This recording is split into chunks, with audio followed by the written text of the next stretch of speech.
Hello friends, आज पढ़ रहे हैं हम प्रायिकता जो 4 नंबर की होती है, अंक 4 की है। 10वीं बोर्ड में 4 नंबर के क्वेश्चन पूछे जाते हैं इस प्रश्नावली में से। तो ध्यान दीजिएगा, प्रायिकता ज्ञात करने का सूत्र, प्रायिकता ज्ञात करने का सूत्र।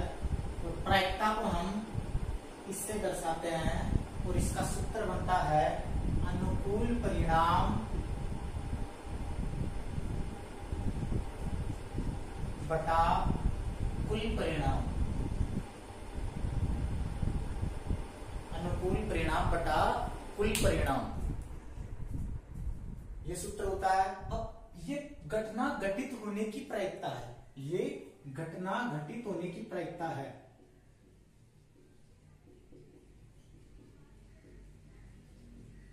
ये घटना घटित होने की प्रायिकता है। यदि हमें घटना घटित नहीं होने की प्रायिकता पूछी जाए तो घटना घटित नहीं होने की प्रायिकता पूछी जाए तो हम क्या करेंगे, इस सूत्र को 1 में से घटा देंगे, या हम लिख सकते हैं 1 माइनस अनुकूल परिणाम बटा कुल परिणाम। या इसी को हम दूसरे रूप से लिख सकते हैं कि 1 माइनस पी ए। ये घटना घटित होने का सूत्र है, यहां पर देख लीजिए पी ए जिसे लिखा जा सकता है। तो घटना घटित नहीं होने की प्रायिकता को हम 1 माइनस घटना घटित होने की प्रायिकता लिख सकते हैं। हाँ, तो फ्रेंड्स, हम प्रायिकता पढ़ रहे हैं। तो 10वीं बोर्ड में प्रायिकता में से अनेक प्रकार के क्वेश्चन पूछे जाते हैं, जैसे सिक्के पर आधारित, पासे पर आधारित, कलर वाली गेंदों पर आधारित, दिनों पर आधारित। तो अलग अलग प्रकार के क्वेश्चन पूछे जाते हैं। तो सबसे पहले हम सिक्के की प्रायिकता के बारे में जान लेते हैं। सिक्का, जिसे कॉइन कहा जाता है, जिसे कॉइन कहा जाता है। देखिए, सिक्के के 2 पहलू होते हैं। सिक्के के कुल परिणाम होते हैं 2, हेड या टेल। हेड या टेल, किसी भी सिक्के के 2 पहलू होते हैं, हेड या टेल। एक होता है चित्त और एक होता है पट। टेल मीन्स पट होता है और हेड मीन्स चित्त होता है। हेड मीन्स चित्त होता है और टेल मीन्स पट होता है। ये 2 परिणाम होते हैं। एक सिक्के को उछाला जाता है तो क्या प्रायिकता होती है, क्या परिणाम हो सकते हैं, उनके बारे में जानते हैं। यदि एक सिक्के को एक बार उछाला जाए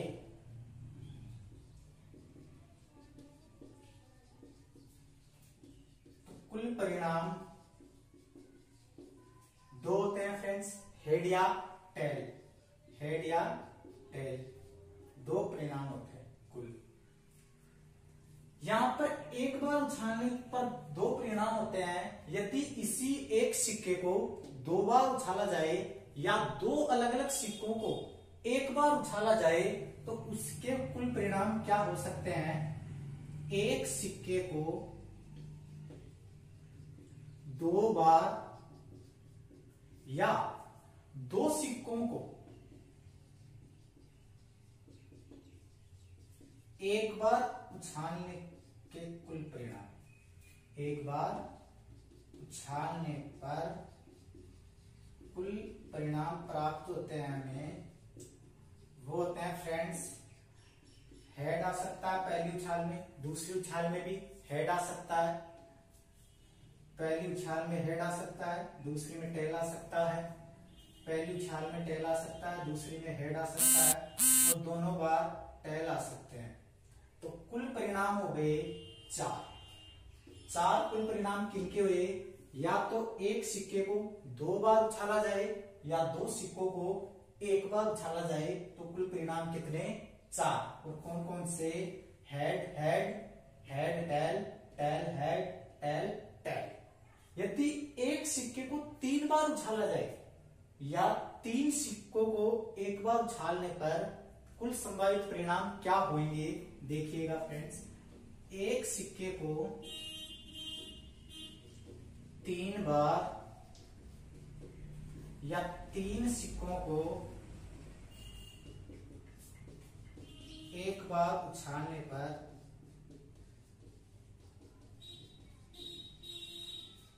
कुल परिणाम कितने होंगे, देखिएगा फिर। एक बार उछालने के परिणाम head head head, head tail tail, head head tail, tail tail tail, tail tail head, tail head tail, head tail head.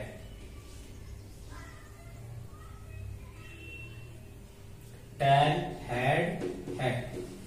ये कुल 8 परिणाम हो सकते हैं जब किसी एक सिक्के को 3 बार उछाला जाए या 3 अलग अलग सिक्कों को एक बार उछाला जाए, तो ये 8 परिणाम प्राप्त होते हैं। यदि प्रायिकता ज्ञात करनी हो,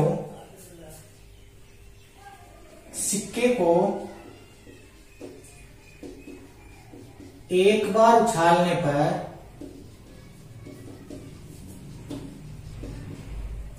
चित्त या पट आने की प्रायिकता, पट आने की प्रायिकता, चित्त या पट आने की प्रायिकता 1/2 होती है फ्रेंड्स। 1/2 क्यों होती है?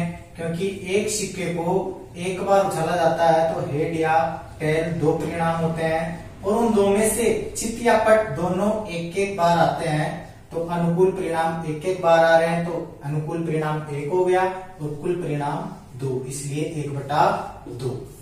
चिताने की या पटाने की एक बार उछालने पर प्रायिकता 1/2 होती है। हाँ तो फ्रेंड्स, अब पढ़ते हैं पासा के बारे में। पासा जो होता है उसके 6 फलक होते हैं, जिसे डाइस भी कहा जाता है। पासे पर 1 से लेकर 6 तक गिनती लिखी हुई होती है। या कहा जा सकता है कि इसके कुल परिणाम 6 होते हैं। कब? जब इसको एक बार उछाला जाए। एक बार उछालने पर, एक बार उछालने पर कुल परिणाम 6। यदि पासे को 2 बार उछाला जाए तो कुल परिणाम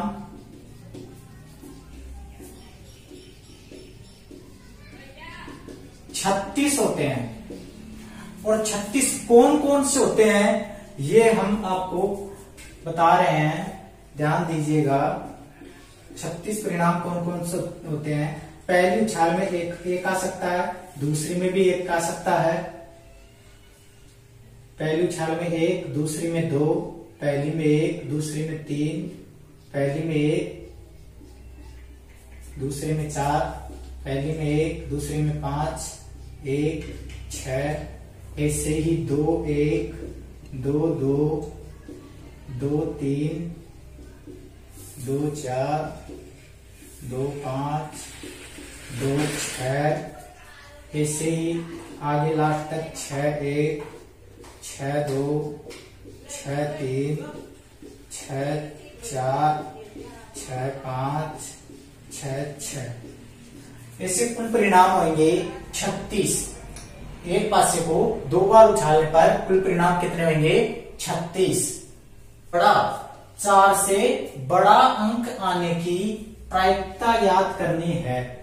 एक पासे को फेंकने पर, एक पासे को एक बार फेंका जाता है। हल करते हैं। एक पासे को एक बार फेंकने पर कुल परिणाम 6 होते हैं फ्रेंड्स। 1, 2, 3, 4, 5, 6। इन 6 में से कोई भी एक आ सकता है, तो कुल परिणाम कितने हो गए? 6 हो गए। और हमें कौन सा चाहिए? 4 से बड़ा, ना कि 4 खुद आना चाहिए।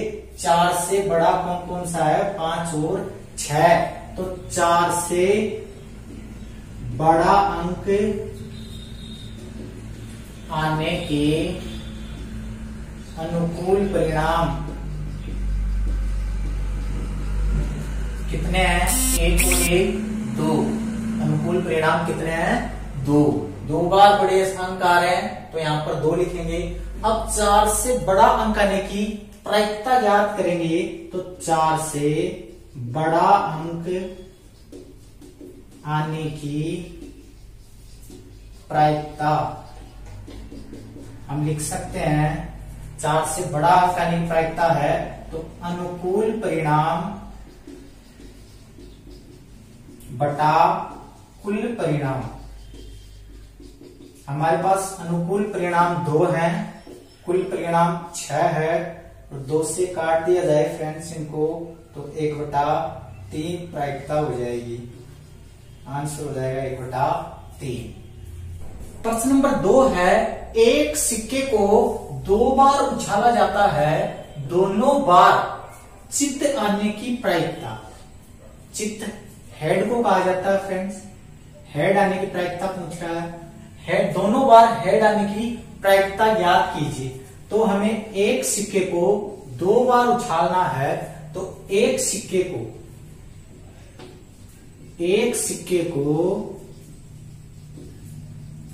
2 बार उछालने पर कुल परिणाम, पहली उछाल में हेड, दूसरी में हेड, पहली में हेड, दूसरी में tail, tail, head, tail, tail. कुल परिणाम हो गए 4। एक सिक्के को 2 बार उछालने पर कुल परिणाम 4 हो गए। इनमें से दोनों बार हेड आने की, दोनों बार हेड केवल एक बार आ रहा है। पहली उछाल में भी हेड, दूसरी उछाल में भी हेड, और दोनों बार आने चाहिए, और किसी भी संख्या में दोबारा नहीं आ रहा है। तो हेड एक बार आ रहा है, दोनों बार चित्त आने के परिणाम, चित्त आने के परिणाम केवल एक बार आ रहा है, तो 1। दोनों बार चित्त आने की प्रायिकता, दोनों बार चित्त आने की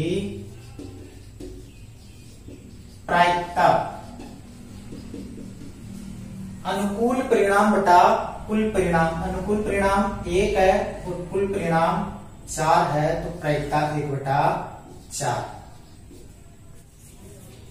प्रश्न नंबर 3 है, 1 से 17 तक की प्राकृत संख्याओं में से एक संख्या का यादृच्छिक बिना देखे चयन किया जाता है। प्रायिकता ज्ञात कीजिए कि वह संख्या एक अभाज्य संख्या हो। तो फ्रेंड्स आपको बता दें कि 1 से 17 तक की प्राकृत संख्याएं वे संख्याएं होती हैं जो 1 से प्रारंभ होती हैं। गिनती वाली संख्याओं को प्राकृत संख्याएं कहा जाता है, जो 1 से प्रारंभ होती हैं। यदि उनमें 0 और जोड़ दिया जाए तो पूर्ण संख्याएं बन जाती हैं। तो प्राकृत संख्याएं हम लिख सकते हैं 1 से 17 तक की प्राकृत संख्याएं। 1 से 17 तक की प्राकृत संख्याएं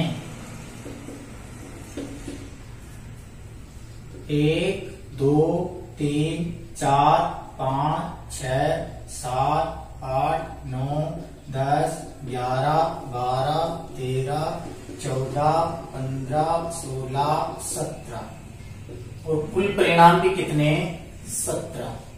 17 संख्याएं हैं, तो कुल परिणाम 17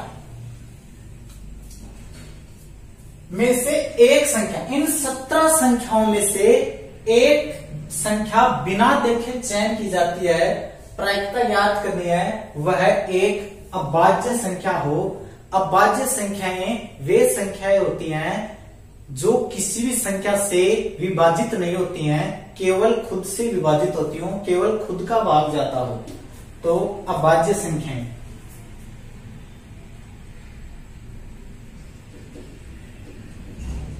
यादृच्छिक संख्या का अभाज्य संख्या होने के परिणाम एक को ना ही अभाज्य संख्या में लिया जाता है, ना ही भाज्य संख्या में लिया जाता है। देखिए 2, 3, 5, 7, 11, 13 और 17 ये सभी अभाज्य संख्याएं हैं, बाकी भाज्य संख्याएं हैं, और एक को ना अभाज्य ना भाज्य लिया जाता है। तो इसके परिणाम हो गए भाज्य संख्याओं के 2, 3, 5, 7, 11, 13, 17 और कुल कितनी संख्याएं हो गई? 1, 2, 3, 4, 5, 6, 7 संख्याएं हो गई ऐसी जो अभाज्य है। अब इनकी प्रायिकता, अभाज्य संख्या होने की प्रायिकता, अभाज्य संख्या होने की प्रायिकता ज्ञात करेंगे तो अनुकूल परिणाम 7 बटा कुल परिणाम 17, 7/17 आंसर। प्रश्न नंबर 4 है, एक सिक्के के लगातार 3 उछालों में, एक सिक्के को लगातार 3 बार उछाला जाता है और उनमें एकांतर एक के बाद एक के अंतर के बाद एक चित या पट आने की प्रायिकता ज्ञात करनी है। तो देखिए एक सिक्के को 3 बार उछालने पर कुल परिणाम, एक सिक्के को 3 बार उछालने के कुल परिणाम head head head head tail tail head tail head tail head head tail tail head tail head tail tail tail tail 1, 2, 3, 4, 5, 6, 7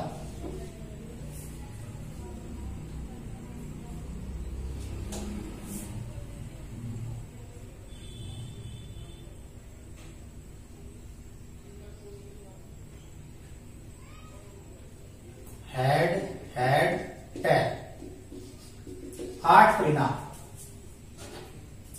एक सिक्के को 3 बार उछालने के कुल परिणाम 8 होते हैं। उनमें से एकांतर चित या पट आने की, एक के बाद एक चित या पट आने की, एक तो ये स्थिति हो गई, एक के बाद एक छोड़कर हेड आ रहा है, दूसरा ये आ रहा है। ऐसी केवल 2 स्थितियां हैं जहां पर एक के बाद एक हेड या टेल आ रहा है। यहां पर हम नहीं ले सकते कि एक के बाद, क्योंकि यहां पर तो लगातार 3 बार हेड आ रहा है और यहां पर 3 बार टेल आ रहा है। तो ये कितना हो गया? एक के बाद एकांतर चित या पट आने के अनुकूल परिणाम, अनुकूल परिणाम 2 हो गए, 1 और 1, 2। Head tail head tail head tell. प्रायिकता याद करेंगे तो एकांतर चित या पट आने की प्रायिकता अनुकूल परिणाम बटा कुल परिणाम।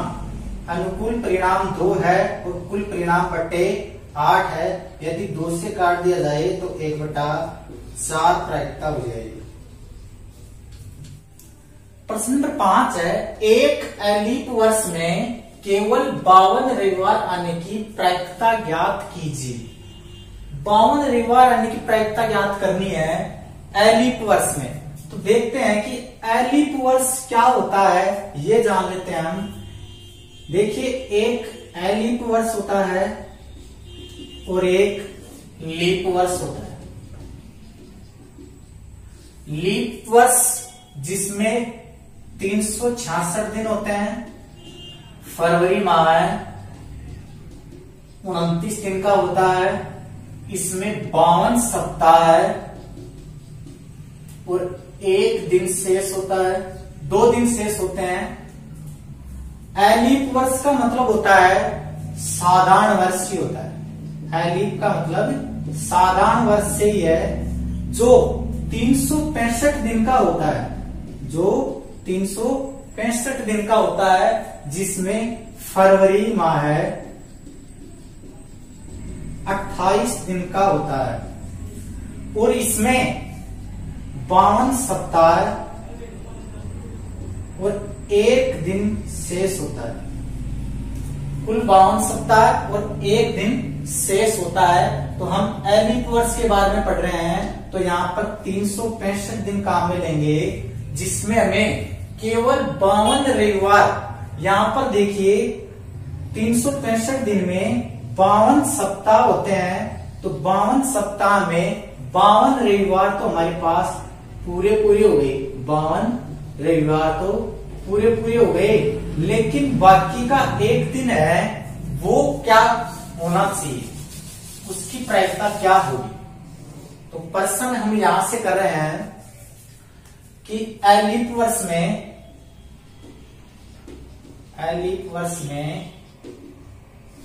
52 सप्ताह है और 1 दिन शेष होता है। 52 सप्ताह में 52 रविवार हो गए और 1 दिन हो गया। जो 1 दिन है वो हमें पता नहीं है कि सप्ताह का कौन सा दिन होगा।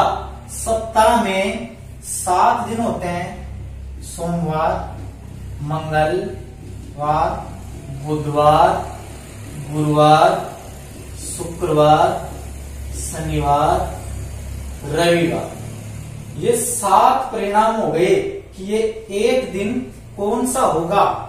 यहां पर 52 रविवार आने की प्रायिकता याद करनी है, जो पूरे 52 रविवार हमें प्राप्त हो चुके हैं। यदि यहाँ पर भी रविवार होने की प्रायिकता याद कर देंगे तो 52 और 1 यहाँ पर 53 रविवार हो जाएंगे।